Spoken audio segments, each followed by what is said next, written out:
देख रहे हैं चैप्टर 3 ह्यूमन रिप्रोडक्शन, जिसमें हम आज कुछ बेसिक चीज़ों के बारे में देख लेते हैं।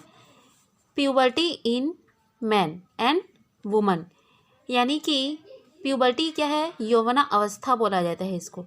यौवन अवस्था मैन एंड वुमन में कब आता है, किस एज में आता है, उसके बारे में हम लोग आज देखेंगे। तो प्यूबर्टी एज, ये एक तरीके का क्या एज है प्यूबर्टी। तो चलिए इसका देख लेते हैं, मैन में ये कब आता है। ठीक, 12 से 16 ईयर, 12 से 16 ईयर का जो एज होता है, ये मेल में जब आता है तब उसमें क्या होते हैं, जो मेल सेक्स ऑर्गन होते हैं वो डेवलप हो जाते हैं। किस एज में? 12 से 16 ईयर के एज में मेल सेक्स ऑर्गन जो है वो डेवलप होने लगते हैं। तो यही एज क्या कहलाता है? प्यूबर्टी एज कहलाता है। ठीक है, यही एज क्या कहलाता है? प्यूबर्टी एज कहलाता है।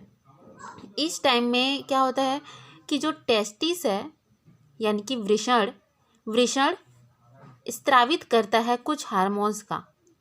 ठीक है, मतलब इसके पहले क्या होता है कि जो ये टेस्टिस है 12 से, मतलब जैसे ही क्या बोलना चाहिए, जब किसी भी बच्चे का, और वो क्या है, मैन है, तो उस कंडीशन में जब उसका बर्थ होता है तब उसका जो टेस्टिस होता है उतना वो डेवलप नहीं रहता है, अनडेवलप रहता है या फिर इमेच्योर रहता है। उस टाइम टेस्टिस जो है वो बॉडी कैविटी के या फिर जो एब्डोमेन कैविटी है उसी के अंदर वो रहता है। लेकिन जैसे ही 12 से 16 ईयर का एज आते जाता है, यानी प्यूबर्टी एज आते जाता है, तब वह क्या हो जाता है, जो देह गुहा है, बॉडी कैविटी है, उसके बाहर ये डेवलप होने लगता है।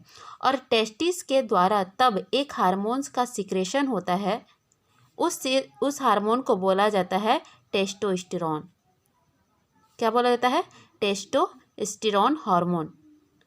एक चीज़ है इसमें, यहाँ पर आप लोग को देखना है, मेल सेक्स हार्मोन अगर बोला जाए तो एंड्रोजन होता है। ठीक है, मेल सेक्स हार्मोन अगर बोला जाए तो एंड्रोजन होता है।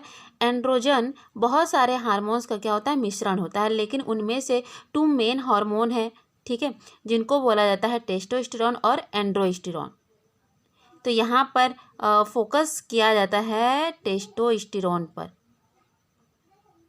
इन दोनों को ही क्या बोला जाता है, मेल सेक्स हार्मोन, या फिर अगर हम लोग बोलते हैं एंड्रोजन हार्मोन तो ये दोनों आ जाएंगे। अगर सिर्फ हम लोग टेस्टोस्टेरोन बोलते हैं तो वो भी क्या होगा, एक तरीके का एंड्रोजन ही है।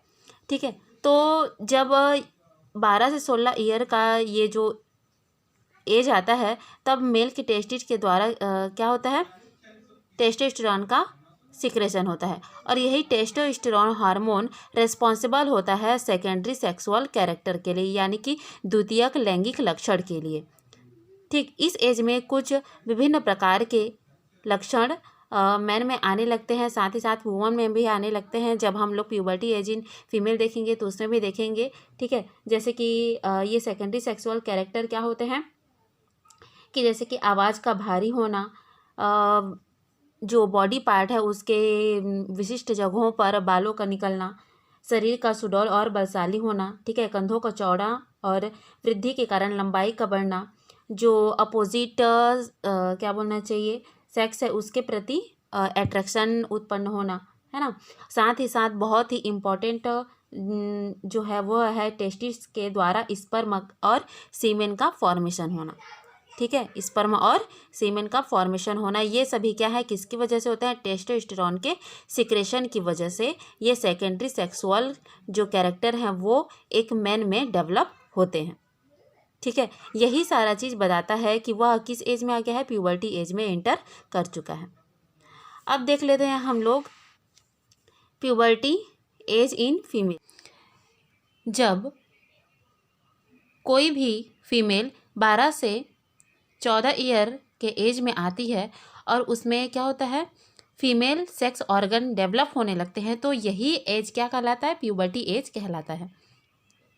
तो ये प्यूबर्टी एज किस वजह से उनमें आता है, इसको देख लेते हैं। इसके लिए उनमें एक हार्मोन का सिक्रेशन होता है, फीमेल सेक्स हार्मोन जिसको बोला जाता है, और उस हार्मोन का नाम है एस्ट्रोजन एंड प्रोजेस्टेरॉन। ये दोनों हार्मोन हैं। ठीक है। एस्ट्रोजन और प्रोजेस्टेरॉन ये फीमेल सेक्स हार्मोन होते हैं, और यहाँ पर इम्पॉर्टेंट है male sex hormone androgen. Androgen इन दो मेन हार्मोन से मिलकर बना होता है टेस्टोस्टेरोन और एंड्रोस्टेरोन। यहाँ पर ये दोनों आपको अगर ऑप्शन ऑब्जेक्टिव में मान लीजिए देता है कि किस तरीके से मेल सेक्स हार्मोन कौन सा है, तो वहाँ पर अगर एंड्रोजन है तो एंड्रोजन पर टिक लगाइए, टेस्टोस्टेरोन है तो टेस्टोस्टेरोन पर लगाइए, इस तरीके से है। यहाँ पर फीमेल सेक्स हार्मोन ये भी बहुत इंपॉर्टेंट है, ये हमेशा आपको याद रहना चाहिए, ठीक है, कि एस्ट्रोजन और प्रोजेस्टेरॉन ये फीमेल सेक्स हार्मोन है। इन्हीं के सिक्रेशन से ही जब फीमेल क्या हो जाती है 12 से 14 ईयर के एज में होती है, तब उसमें एस्ट्रोजन और प्रोजेस्टेरॉन हार्मोन का सिक्रेशन होता है, जिसकी वजह से क्या है सेकेंडरी सेक्सुअल कैरेक्टर फीमेल में डेवलप होते हैं। सेम चीज़ इसमें भी है कि ये सारा चीज़ तो आप लोग बहुत ही लोअर क्लास से पढ़ते आ रहे हैं कि द्वितीयक लैंगिक लक्षण क्या होते हैं, इसको उतना ज़्यादा बताने की ज़रूरत नहीं है, ठीक है। अब अगला हम लोग देखते हैं कि ये जो एज होता है यानी कि प्यूबर्टी एज में ही फीमेल में, है ना, फीमेल में मेंस्ट्रुएशन साइकिल स्टार्ट हो जाता है। मेंस्ट्रुएशन साइकिल स्टार्ट होने का अर्थ यह है कि वह अब प्रजनन की दृष्टि से क्या है, अब ये मतलब एक तरीके से बोल सकते हो कि वह फीमेल अब फर्टाइल है, ठीक है, उसमें प्रजनन की क्षमता है, रिप्रोडक्शन की क्षमता है, ठीक है। फीमेल क्या है अब रिप्रोडक्शन के लिए कैपेबल होती है। जब उसमें प्यूबर्टी एज आता है, फीमेल सेक्स हार्मोन के सिक्रेशन की वजह से उसमें सेकेंडरी सेक्सुअल कैरेक्टर डेवलप हो जाते हैं, ऑर्गन डेवलप हो जाते हैं, ठीक है, उसमें गैमिट्स का फॉर्मेशन होने लगता है। तो यही सारा चीज़ क्या होता है उसको कैपेबल बनाता है रिप्रोडक्शन के लिए। अब एक और चीज़ है जो कि मेल में ये नहीं बताया गया है या फिर इस तरीके से उनमें ये नहीं होता है, ठीक है, लेकिन फीमेल में क्या होता है प्यूबर्टी एज स्टार्ट होता है यानी कि वो कैपेबल है, लेकिन जैसे ही ये इसका एक एज लिमिट है कि वो जो फीमेल है कब तक उसमें रिप्रोडक्शन की क्षमता पाई जाएगी।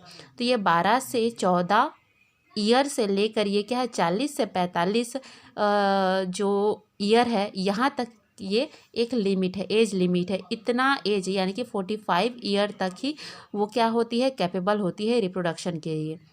45 के बाद या फिर हम लोग बोल रहे 50 अराउंड, ठीक है, वो जो एज होता है वो वहाँ पर उनका मेंस्ट्रुएशन साइकिल रुक जाता है, ठीक है। मेंस्ट्रुएशन साइकिल क्या होता है रुक जाता है। मेंस्ट्रुएशन साइकिल को बोला जाता है ऋतुस्राव या फिर मासिक धर्म जिसको बोला जाता है, ठीक है। मेंस्ट्रुएशन साइकिल के रुकने से अब वह जो फीमेल है रिप्रोडक्शन की दृष्टि से कैपेबल नहीं होती है, तो वह एज, ठीक है, वह एज क्या कहलाता है मेनोपॉज कहलाता है। क्या कहलाता है मेनोपॉज, पॉज यानी कि रुक जाना, ठीक है।